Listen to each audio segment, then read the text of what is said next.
I am Paul Brodie, and thank you for joining us for another episode of the Get Published podcast, where we help authors get published with a proven system that works. Today, we're being joined by Jabez LeBret, author of Online Law Practice Strategies, How to Turn Clicks into Clients. Jabez, welcome to the show. Thank you for having me. I'm glad to be here. All right, you ready to get started? Let's do this. All right, question number one. What is the one piece of advice that you would give to a first-time author who is currently writing their book? You know, for us, the last book, the Online Law Practice Strategies, one thing that we did that was really helpful is we went the audio recording route. And, and I've listened to your shows and have heard you talk about this before. And I know that you're a big advocate, and I'm completely agree. We recorded our entire book via audio and then had it transcribed. And part of the reason that I like that is that we ended up with like a full manuscript, because sometimes people get hung up on they're their own worst enemy, like they just can't seem to ever get it done.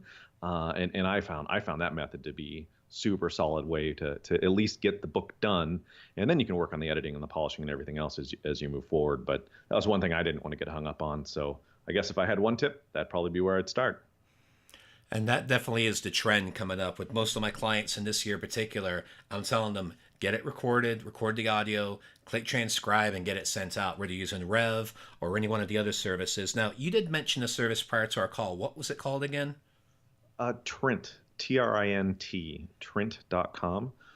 It's just another transcription service. Rev is great as well. You're looking for those services that are high percentage of accuracy rate. And you and I have talked about this before, where like the audio quality makes a difference. You can't just expect the machines to magically be able to decipher everything you say. Mm-hmm. We're both fans of the audio. Oh yeah. Well, and this is going to transition nicely into our next question, and that is, what do you feel is the hardest part about getting published? Oh my goodness. I think for some people, they really get hung up on worrying what other people are going to think about their content. I know we wrote a book in the legal space for lawyers. I'm not a lawyer. And at first, I was a little bit intimidated by the idea that, like, what am I doing? Like, the moment, it's kind of the imposter's complex. Like, am I really worthy of writing a book to this audience? And I just had to let it go and realize that a book is kind of a living thing. So you can come out with more editions of your book. Like, it doesn't have to be the book and then it's never, ever rewritten again, ever. And so I think that for some people that can be really hard to let go of. What are people going to think about me? Like, what if I don't get it perfect? And then you just end up either not getting it done or it becomes this behemoth of a project that shouldn't be that big. And you just got to get it done and get it out there. Well, you hit on two of the recurring themes that we've talked about with authors on the show. The first is being the imposter syndrome. And then the other challenge is just realizing it's not going to be perfect. And we talk about this one quote over and over: done is better than perfect. Wouldn't you agree? Oh, absolutely. You know how many people I've talked to that I've said, hey, you should go write a book. It's been amazing for my career and my business and my agency and everything else. And they're like, oh, yeah. And then 3 years later, 4 years later, I'll run into it. I'm like, hey, did you ever get that book done that you were talking about? And they're like, no, not yet. And I'm like, oh, man, you should really get on that. And for some reason, they just can't. It's this weird mental block, and it's like, you go get support. You know what I mean? Like, go find a group of people writing a book, or go find an online forum, or hire a coach, or join a program. I mean, do what you got to do to get it done. But, don't just sit there with this idea and never get it down on paper. Exactly. And we talked about prior to the show, I had that same issue where I had that book in my head, my first one, Eat Less, Move More.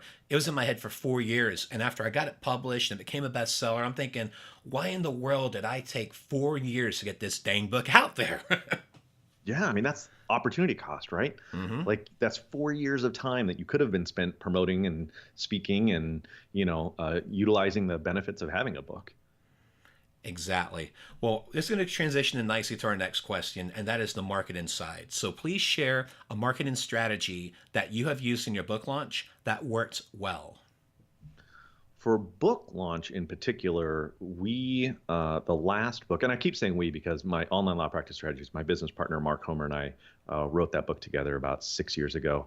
and then have rewritten it a few times. And our strategy is basically send all of our clients and friends Amazon gift cards. So we would buy the gift card, email it to our friends and clients, and then instruct them to go buy our new book for us. So we ended up with verified purchases. We ended up with a good volume of books getting purchased in the first week. And then we coupled that with some really strong online Kindle version downloads, trying to get people to download the book on the Kindle.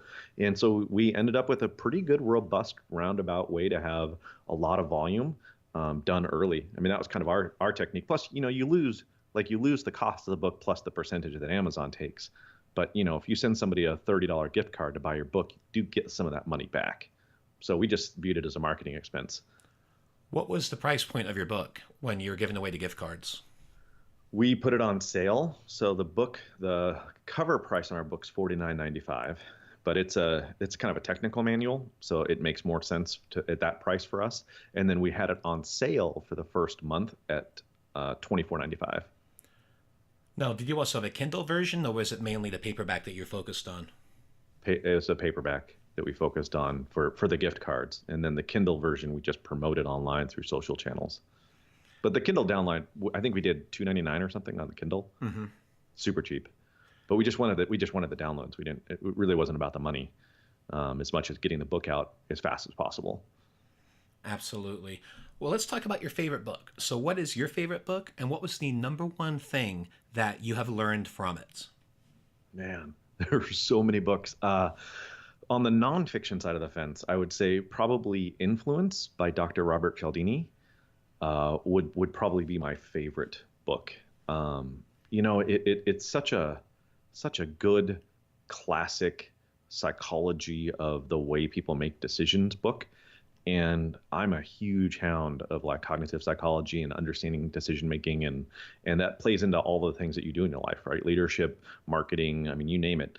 Understanding psychology is, I think, really important. And Influence is one of those books that I go back to again and again and again. And so that to me, it's like, yeah, this must be my favorite book because I keep reading it freaking every other year. So clearly I like it, and it's just, I think it's a straightforward, matter of fact book with some tactical guides to it. And I know Dr. Cialdini's done a great job of promoting his content by chopping up his pieces of his book and utilizing that in social and utilizing that in articles and utilizing that in speaking. He's a wonderful guy, super nice, very, very kind-hearted soul. And so I'd say that's probably my favorite book. So he took a lot of his information and repurposed it, is what you're saying. Yeah, he did a really good job of that over the years of chopping it up a lot. And so honestly, I could probably do better at that. Myself is really taking the content and chopping it and utilizing it in as many ways as possible. Because once you got it, we have a 300-page book. That's a lot of content, and it can be used in all sorts of different ways. Absolutely. Well, for our final question, I want to ask you, what is your favorite quote and why? Oh my goodness, my favorite quote and why. There was a recent quote. Well, that's not gonna work very well if it's my favorite quote. Wouldn't be a quote that I can't remember. And you stole my "done is better than perfect," because that is often what when I go to folks and I'm like, well, done is better than perfect, so get it out there and get it going. I spend a lot of time, really just kind of cultivating story-based content, and so I'm kind of big on figuring out like how to build narratives and stories and just that longer form kind of context. And that's where the kind of the done is the enemy of perfect kind of starts to set you up. But I've been recently reading Ryan Holiday. Do you know Ryan Holiday? I am very familiar with him. Yeah, and so he has this book that came out called The Daily Stoic, which is one of my favorite. And so the quote that I've been using a lot lately comes from his March 13th day, which is, whenever you find yourself blaming Providence, turn it around in your mind and you will see that what has happened is in keeping with reason. And it's Epictetus Discourses. And what I find interesting about it is that we can spend a lot of time when things don't go perfect, I think, kind of looking outward why things may not be working the way we want them to work. And sometimes we forget that that's just the way that things are going, and to focus on forward action. And so I'm a big believer in kind of like learn from your mistakes and tragedies and then just keep moving forward. And so that's been my new quote that I've really been kind of gravitating towards as we're embarking on new projects. And that one just kind of has been hitting me recently, which is always nice. Excellent. Well, I want to thank you for being a guest on the show today. What is the best way for people to find you online? Probably LinkedIn. There are not a lot of Jabez LeBrets out there, so just Jabez LeBret, and would love to stay in touch and do reach out and get connected. Excellent, Jabez. Well, I want to thank you again for being on the show, and I wish you all the best in your author journey ahead. Thank you very much for having me. Thanks again for joining us today. To learn more about how to get your book published with a proven system that works, grab a free copy of my book at getpublishedpodcast.com.